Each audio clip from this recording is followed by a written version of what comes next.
So normally Jordon is known for playing Tess, which is frankly why I picked him to be on stream. I really wanted to see him storming some people out, but this is going to be, we're settled in for a grind fest here.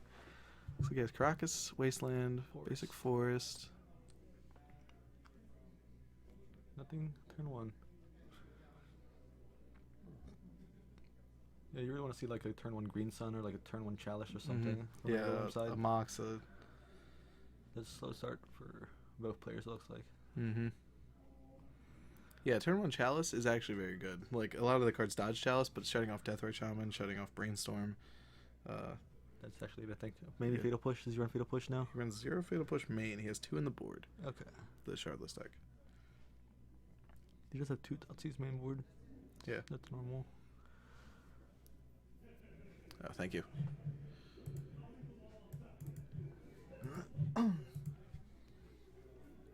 Right, here we go. So turn 2 Tarmogoyf. The most powerful 0/1 Goyf. That's a 1/2, I think. Didn't you fetch? Oh, yeah, fetch. Yeah. Here we go. Gaddock not likely to do much. Yeah, actually, the only card in Ralph's deck that's shut off by Gaddock is just Force of Will. Jason Mind Sculptor also.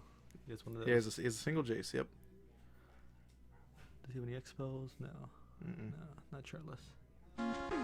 Ralph has a very, he has 2 creeping targets in his mana base, so Wasteland Recursion can be good if he gets a Life from the Limb going.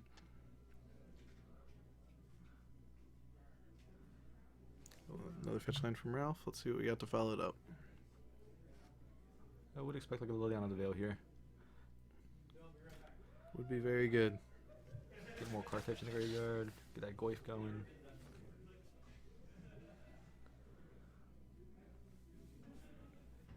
Yeah, it looks like Jordon just kind of had a slow start. Aggro Loam is kind of known for having a few weird hands. Yeah. I mean, it can have some explosive draws. Mox Diamond and Loam. Oh, just Leovold. Waste you a couple times. Also very good. Leovold is immune to Punishing Fire, which is important. Both the Goyf and the Leovold are now unfireable. And has a hilarious interaction with Caracas. Yeah. Turn a hand. I'll draw a card. Oh, it looks like he has an Abrupt Decay in hand, though. Yeah, so you just kind of have to bite the bullet. Just give it for 1. Yeah, give him the card and. Just a 3/3 Baleful Strix. Yep. Yeah, unless maybe he's more afraid of the Goyf at this point. It's really hard to say. Like, we you expect both players to have Lilianas. Mm-hmm. It's all right. He's thinking about his play. Says go. Let's see more. Oh look, we have a redundant copy of Leovold in Ralph's hand. Yeah, so if it does get decayed, that's of course. Skill game. No setup. Delicious. Yeah, sorry about the follower announcements. I'm just, subbing in to run the stream. I'm not sure how I can adjust that. We'll try to get that fixed.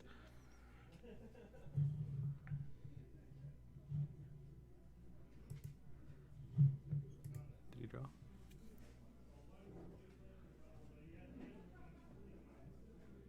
Yeah, so decaying the Leovold's pretty much the correct play from his side of the board, but he doesn't know that Ralph's sitting on a second one.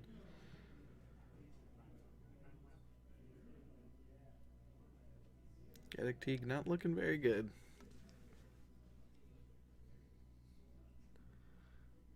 He's gonna have to discard. Yeah. Mm-hmm. Definitely. I guess that's one way to counteract the card advantage from Leovold is just fill his hand with cards, choke on him. Oh, he misses land drop. He played Leovold last turn. That's true. He's a so he has Force, Brainstorm, another Tarmogoyf, is that it? Deluge. Leovold, another Shardless. But Shardless was supposed to be Misdirect. I think he could change target. Actually, he could not because of Gaddock Teague. Yeah, that's true. I almost thought about playing Misdirect today. It's a pretty sweet interaction with Leovold. Yeah. It's still their spell. They don't get to draw a card. It's very cool. Or if you're the Leovold player, they target it. You let the draw trigger resolve, then misdirect it and send it to something else. Wasteland. Yep, What so here from this side? Ralph missing the land drop means that the Wasteland is pretty opportune. Cuts He's him off still in a far second behind on reroll. cards and board. Ooh, another decay. What if he blocks here?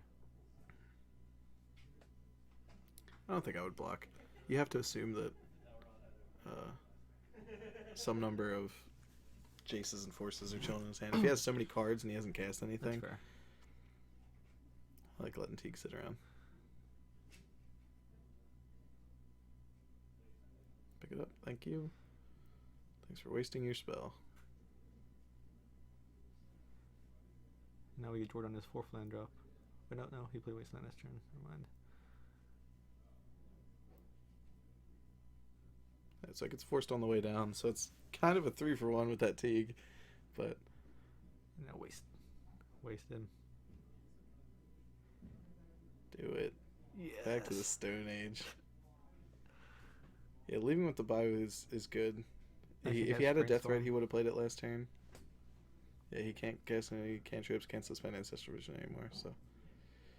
Ooh, but we're back on a clock. What is that Goyf? There's no artifact in the graveyard. Instant sorcery land. Or instant sorcery land creature. Mm-hmm. I think Jordon is at 14, actually. He took a Goyf hit earlier. Dark Confidant might be too little too late. His opponent got a 5-for-1 earlier. That Shardless into Leovold. Oh, but we have a waste lot going. Is it going to be enough to get him? He needs to find an answer to the Goyf sooner rather than later. Yeah. And there's a blue source. Well, you do have an answer in Dark Depths. Mm-hmm. So now that we have stage up, he just goes for that route. Instant creature, land, sorcery. Yeah. 4 power. Jordon drops to 8, I believe.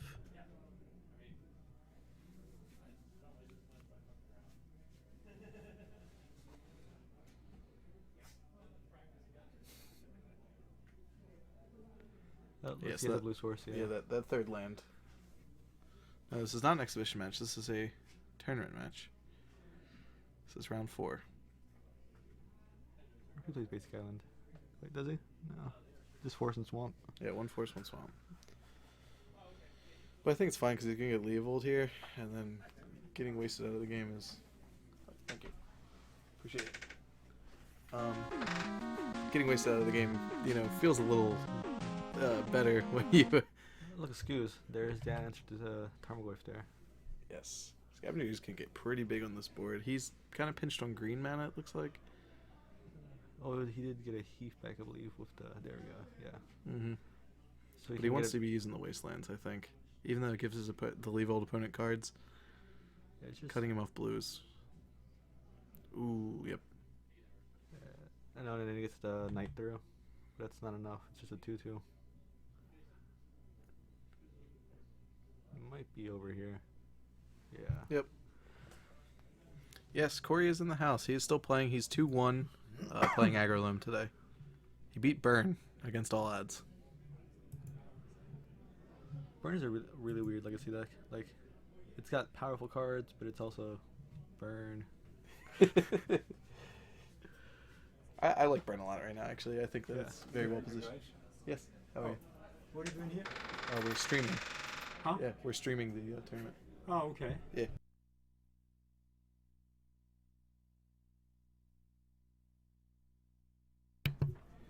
Yeah, I think Prince of Progress is in a really good spot right now with all these like bug decks, Leovold decks, 4-colored like Delver decks running around. Mm-hmm. It really punishes them for playing all these colors, and it's just Yeah, Just a earlier really we good saw card. we saw a 4-color control deck, which is like Bug with Baleful was Strixes that and Kevin King? Snapcasters. Yeah, splashing for playing 2 Kolaghan's Kolaghan's commands. commands. Yeah, very, very, very cool. The best thing you can be doing in Modern. We were- Kolaghan's command, Snapcaster Mage. Yeah. Just port it to Legacy. Yeah. And your mana base is fine. I mean, Deathrite helps enable the splash. You don't have to play any other red cards if you don't want to. So I like that a lot. But, being the Aggro Loam player in a field where people are getting that greedy. Oh, time left around? That is a very good question, because we are not in turns. Mm-hmm. Do you know when the round started? Yeah, if you want to duck out.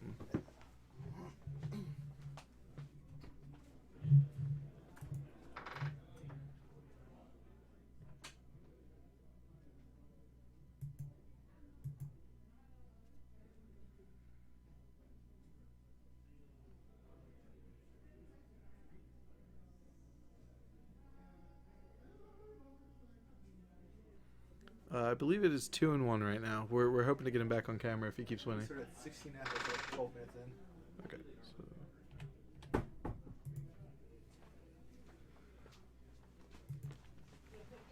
So there's about 38 minutes left in the round, it looks like.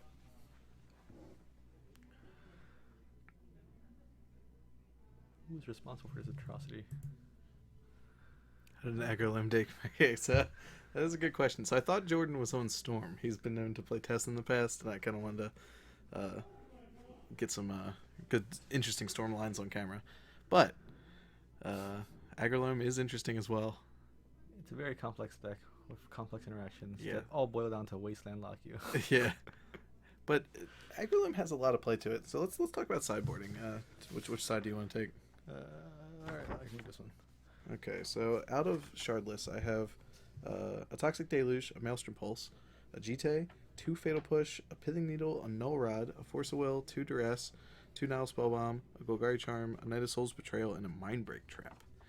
So I really like the Mindbreak Trap with Leovold. Not in this matchup. Yeah, but no, yeah, I It's super sweet. do like that interaction. It's like, oh, Tendrils me. Let's I'll keep draw 10 drawing. cards. Found it. Alright. And from the Aggro Loam side, we're looking at a Tabernacle, 3 Leyline of the Void, a Reclamation Sage, a Golgari Charm, 2 Dahlia Guardian of Straven, a Choke, a Toxic Deluge, a Nissa Vital Force, and 4 Swords to Plowshares. Nissa Vital Force. Nissa Vital Force is a card I expect to see coming in. It's going to be sweet. It's going to be very good. Ralph kind of It's accidentally. very, revealed very it. difficult to deal with, actually. Because if Aggro Loam's drawing 2 cards per turn after you ult Nissa, it can be really hard to come back from that.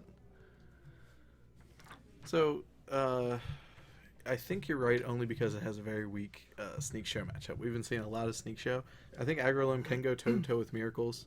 It has the tools to do so, especially post-board. Lands, I really don't think it's favored, but from what I hear from the Aggro Loam players, we'll talk to Corey later and see what his plan for that is. But from what we see in today's meta, it's very weak against Sneak Show. I think it could beat up on Miracles. The 4-color deck is probably just, it eats that for breakfast. Wasteland locking somebody when all of their lands are non-basics of various sorts. Oh no, I believe Kevin's playing 2 basics and an island in the swamp. Oh, yeah. Well, it's still almost everything in his deck dies to, Oh no, yeah, it's hilarious. yeah, Punishing Fire. Yeah. Yeah, thanks for tuning in. Red Baron MTG. We're back for this is the Quest for Power 9 at MTG First. This is the Mox Jet one. It's the first of their next series. The players playing for a Mox Jet, 2 Underground Seas, Volcanics, and Stacked payout, yeah. It's good stuff. Very good stuff. Alright, here we go. Do you expect to see Tabernacle being brought in here? I don't think so. Shardless doesn't usually go wide. It is cool when you're wasting them out, but the risk of drawing a land that does nothing. Plus, Shardless has its own wastelands. This is true. But I don't think it can be difficult to waste out the Aggro Loam deck. Mm-hmm. Well, I'm saying you can just Yeah. get the Tabernacle. Deathright Shaman can kind of pay for itself too. True. I think Tabernacle is in the board primarily for like the go wide Oh, no, it's decks. definitely for Delver decks where you Mhm. choke them and then just the game's over. That's also true. He is definitely bringing in the choke here. Shuts off most of. D&T in the house, yes. We have at least 3 I saw at least 3 D&T decks while I was walking around Mm-hmm. and still playing. Yeah, Death and Taxes. We had one on camera last round, I think, or the round before. It's a very popular deck in the area. Some good players here. I don't know if there are any at the top tables. Let's take a look. None that I'm 100% aware of. We have one at 2-1. Steve DePaul. Andrew Rose on Delver. Yeah. Near land. Yeah, so it looks like maybe one Death and Taxes at 2-1 currently, going into this round.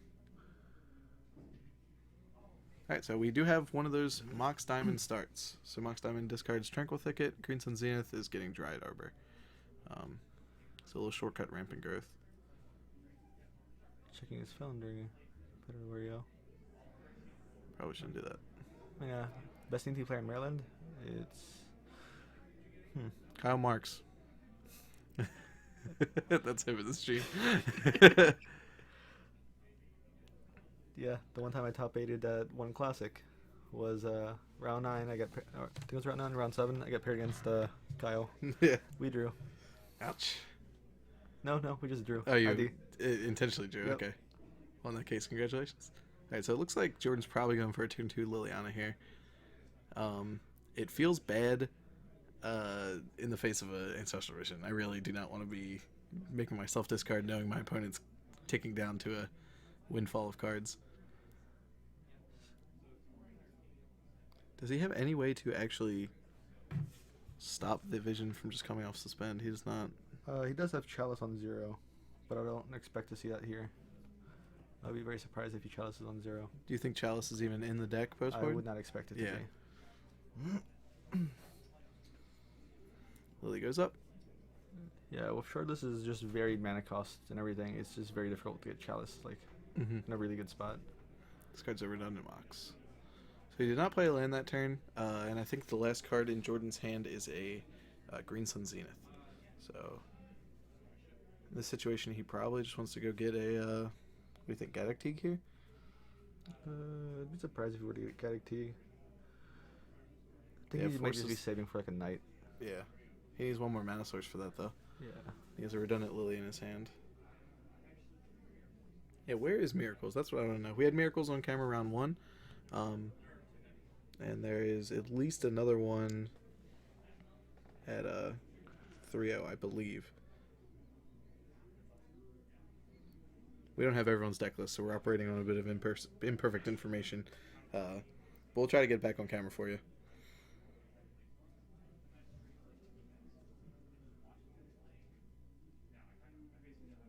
Liliana holding the Green Sun. Swing for 1. Oh, yeah. Oh, yeah, he doesn't need a Green Sun Zenith for a creature. He's already got one. Dryad Arbor. What? No. Miracles is great to commentate. It's really sweet. Says the Miracles player. Yeah. Yeah, Wow. What savagery. What Oh. the heck? Okay, that's match. Alrighty. That was fantastic. We'll try to find a backup match. Alright. That was so was- for those of you who missed it, it was Absolutely. decay your Liliana, untap, decay your Mox Diamond, waste your Dryad Arbor. Was that it? Leaving him with a single land? and his No, he hand- wasted the scrub. thing, and then I believe he fatal pushed the Dried Arbor. Oh, jeez. Yep. Basically leaving you with no permanence. Oh yeah, the library the manipulation definitely makes it very difficult to commentate, because oftentimes Miracles will operate with just the 3 cards on top of the deck, and there's basically nothing in hand. Alright, so we saw the Nissa being brought in, the swords. You saw Choke and Deluge. Yeah, that was a very hard blowout. I'm going to go see if we can get a backup camera match, because that was over very quickly. So, I'll be right back. Local man abrupt decays opponent's fan end, wastelands his creature, legacy news to 11.